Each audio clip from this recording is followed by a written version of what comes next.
Hola, soy Akimaro y soy diseñadora gráfica e ilustradora. He creado arte para libros, discos, ropa y hasta mobiliario urbano. Además, soy coautora del cómic Parelet y más recientemente de Frostbond, ambos gratuitos por internet. Antes que el arte y la técnica, lo más importante es tener algo que contar. Las vivencias personales pueden ser excelentes incentivos para iniciar.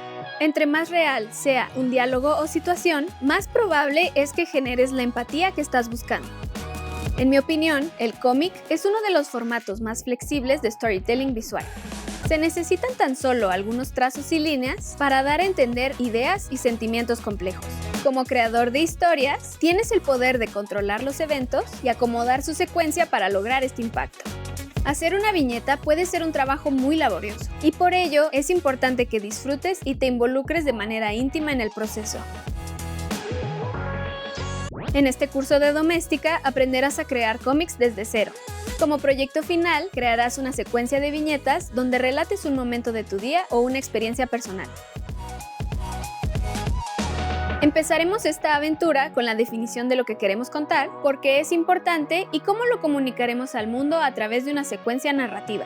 Después, aprenderemos a componer imágenes dentro de cuadros y a dibujar con formas básicas las partes del cuerpo. Una vez que tenemos figuras proporcionadas, les daremos movimiento y comenzaremos los primeros thumbnails. Luego pasaremos nuestros favoritos a un boceto limpio y puliremos el cómic para obtener un aspecto más profesional. Por último, digitalizaremos el arte final para así darle color y pulirlo.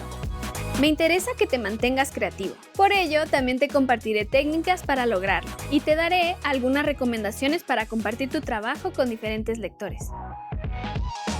Así, al terminar las lecciones, estarás listo para contar relatos en muy pocos pasos. Reúne tus mejores historias, toma lápiz y papel en el camino y aprende a pensar en viñetas. Si querías una señal para empezar a crear tus propias historias por medio del cómic, esta es.